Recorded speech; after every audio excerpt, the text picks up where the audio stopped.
అసలు వీడు ఎప్పుడెందుకు చేస్తున్నాడో. ఏమైందిరా? నైనా ఫోన్ లిఫ్ట్ చేయట్లేదురా.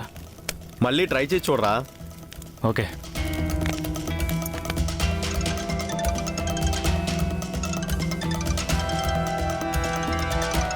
మళ్ళీ తనే చేస్తున్నాడు. అసలు ఈ టైంలో ఎందుకు చేస్తున్నాడు? అంటే అమ్మా, నేను కనుక్కుంటా. ఇటివ్వు, ఇటు ఇవ్వు అన్నా.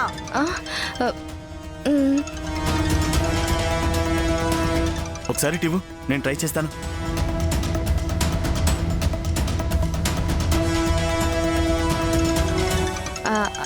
అమ్మా అది ఇటు ఇవ్వు అన్నాను.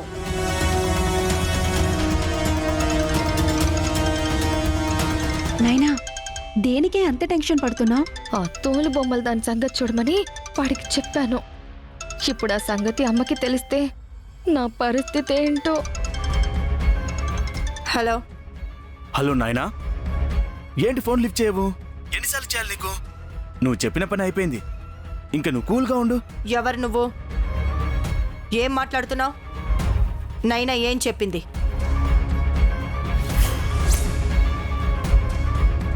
హలో హలో రే, నైనా వాళ్ళ మమ్మీ ఫోన్ లిఫ్ట్ చేసిందిరా.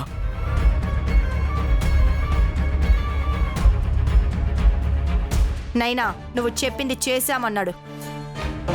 నువ్వు ఏం చెప్పావు, వాడేం చేశాడు? చెప్పు. అమ్మ అడుగుతుంటే అలా నీళ్లు నవ్వులుతావేంటమ్మా? సమాధానం చెప్పు. ఆ, నైనా నిన్నే. ఆ, ఆ, ఆ, అంటే అమ్మా అది ఎగ్జామ్స్ వస్తున్నాయి కదా, స్టడీ మెటీరియల్ ఉంటే తీసుంచమని చెప్పాను.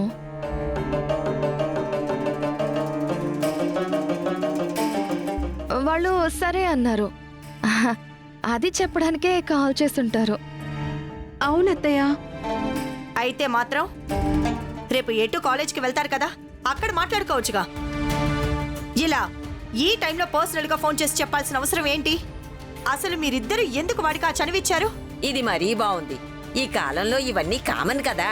దీనికే నువ్వింత సీరియస్ అవ్వాలా మైనావతి? అత్తయ్య ఏంటి కామన్? ఎదిగిన ఆడపిల్లలు ఎంత హద్దుల్లో ఉంటే అంత మంచిది. మనం చనువు ఇచ్చాం కదా అని అవతల వాళ్ళు దాన్ని వేరేలా అర్థం చేసుకుంటే జరగరాని అనార్థాలే జరుగుతాయి. మనకు అది అవసరమా చెప్పండి? చూడండి, మీకు ఇదే చెప్తున్నాను. కాలేజ్కి వెళ్ళామా, చదువుకున్నామా, ఇంటికి వచ్చామా అన్నట్టుగా ఉండాలి. వేరే వాటిపై దృష్టి పెట్టారో నేను అస్సలు సహించను. ప్రీతి, ఇది నీకు కూడా అర్థం అవ్వాలనే చెప్తున్నాను. ఈ విషయంలో పొరపాటు అనేదే జరగకూడదు. మీరందరూ కాస్త జాగ్రత్తగా ఉండండి. సరే ఆంటీ.